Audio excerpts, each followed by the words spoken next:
Estudo Bíblico, Apocalipse 9, versos 1 a 12. O quinto anjo toca a trombeta e João vê uma estrela caída, que simboliza um anjo caído. Isaías 14, 12, Lúcifer. Ela realiza uma obra demoníaca permitida por Deus, pois foi-lhe dada a autoridade, a chave do poço do abismo, para castigar os homens que escutaram mais a Satanás do que a Deus. Lucas 10, 18. Jesus viu Satanás caindo como relâmpago, ou seja, brilhando. Jesus o viu caindo do céu. Esta estrela é um ser que tem inteligência, pois foi-lhe dada autoridade, uma chave. Detalhe, a chave do poço do abismo ainda não está com Satanás. Ser-lhe-á dada no soar da quinta trombeta. Esse anjo caído, simbolizado pela estrela, abre o poço do abismo, que simboliza a prisão, lugar das trevas, no qual os espíritos rebeldes estão reservados para o dia do julgamento. 1 Pedro 3,19. Satanás, então, inicia sua odiosa atividade com a permissão de Deus, pois como o homem rejeitou a Jesus e preferiu o príncipe do mundo, agora vai experimentar a administração plena da obra satânica. Satanás sempre dirigiu suas obras através do engano. Agora os homens experimentarão esta mesma obra sem nenhuma maquiagem. Com esta chave, a autoridade que lhe foi conferida, Satanás imediatamente entra em ação, porque o diabo sempre teve vontade de liberar totalmente os seus poderes malignos, mas foi impedido por Deus. A autoridade que ele tem hoje é limitada, mas quando lhe é dada a chave, ele ganha permissão para realizar a sua obra cheia de cólera. E a primeira coisa que sai do abismo é de escurecer o sol. Haverá uma grande poluição jamais vista antes, mais maléfica que a poluição das fábricas. E desta fumaça sairão gafanhotos para a terra. Gafanhotos produzidos nesse abismo, em meio a essa fumaça, causarão doenças resultantes dessa contaminação que sairá do inferno. Ele então solta do abismo demônios que estavam presos. Judas 6. 2 Pedro 2,4. Nos abismos do inferno existem anjos caídos guardados, algemados, para serem usados no juízo. Então, agora, Satanás recebe de Deus permissão para soltar esses demônios. Eles saem trazendo doenças para afligir quem não tem o selo de Deus. Ele vem com uma ânsia enorme de executar o mal. Os gafanhotos não são os insetos como os que conhecemos, pois são impedidos de comer os vegetais, as coisas verdes.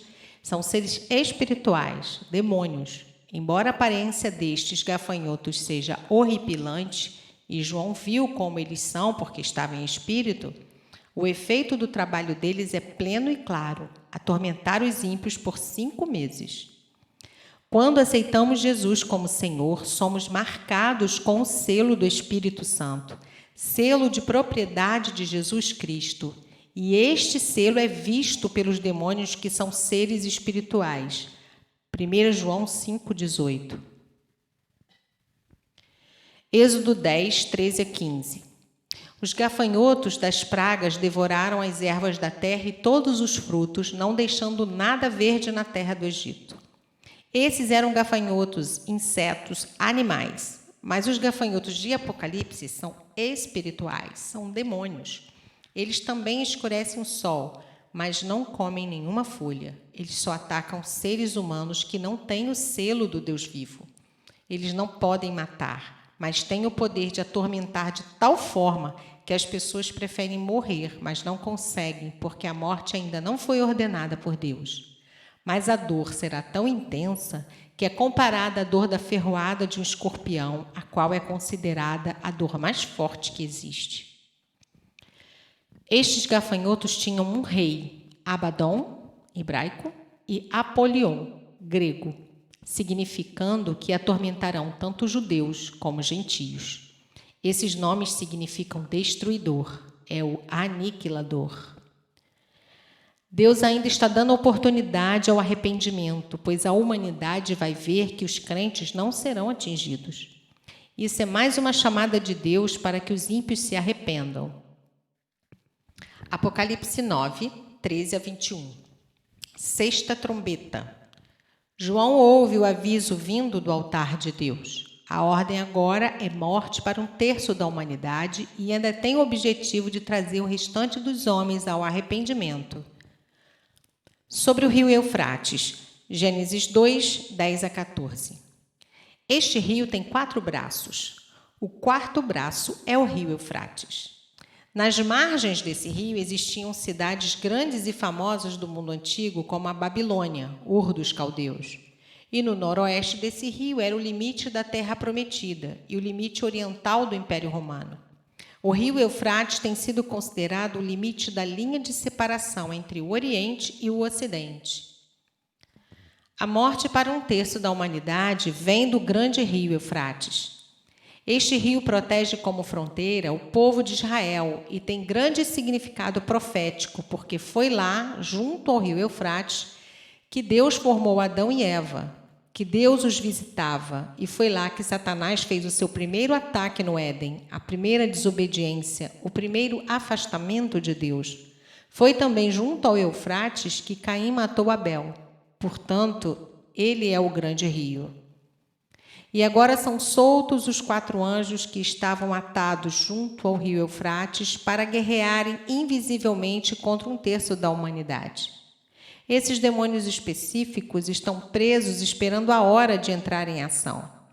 Vão usar 3 flagelos: fogo, fumaça e enxofre. Uma guerra mundial. A 1/3 parte da humanidade será destruída por um exército muito numeroso, movidos por poderes infernais. Verso 16. Não são cavalos ou cavaleiros normais, são engenhos de guerra e de destruição. Mísseis, exércitos equipados que podem destruir a terra, a 1/3 parte da raça humana, sem distinção. Alguns veem nesta 6ª trombeta uma onda demoníaca com o poder de matar. Na 5ª trombeta, as forças malignas apenas podiam torturar suas vítimas, mas agora estas são forças assassinas. Mas esta calamidade cairá sobre a civilização em rebelião contra Deus, conforme os versos 4 e 20. Verso 17. Da boca dos santos de Deus sai a espada do Espírito, que é a palavra que cura e liberta, mas da boca dos cavalos demoníacos sai fogo, fumaça e enxofre com o propósito de destruir. Podemos observar que durante todo o julgamento, Deus estende a sua misericórdia. Mas, nesse momento, a humanidade estará num culto geral aos demônios. Na liderança estará Satanás, encarnado em figura de homem, a saber, o anticristo. Falando, comendo, fazendo tudo. O anticristo fará a imagem dele para ser colocado em todos os lugares e exigirá a adoração das pessoas quando passarem por ela. No Iraque, havia em todo lugar a figura de Saddam Hussein. Com o anticristo será da mesma forma, para que os homens se lembrem que estão debaixo de sua autoridade. Toda pessoa que promove guerra é movida pelo espírito de assassinato, de derramamento de sangue. Mesmo assim, depois de tanto sangue, tanta orfandade, viuvez, choro e pranto, os homens que ficaram não se arrependerão. O pecado aqui, nos versos 20 e 21, tem nome. O aborto, o sexo fora do casamento, programas e filmes obscenos, roupas imorais e provocativas e tantos outros pecados que são cometidos dentro da própria igreja. Há líderes da igreja de Jesus andando armados com a desculpa de se defenderem. Mas a Bíblia diz: se Deus é por mim, quem será contra mim? As pessoas estão crucificando Jesus novamente. Hebreus 6:6. Conhecem a palavra, mas perderam o temor a Deus. A serpente entrou no jardim sorrateiramente e continua entrando. O povo não se arrepende porque se acostuma a viver no pecado. A mente está cauterizada. Ou nos preparamos para a batalha hoje, refletindo sobre tudo o que está escrito em Apocalipse, ou sofreremos danos terríveis, como aquelas 5 virgens que ficaram.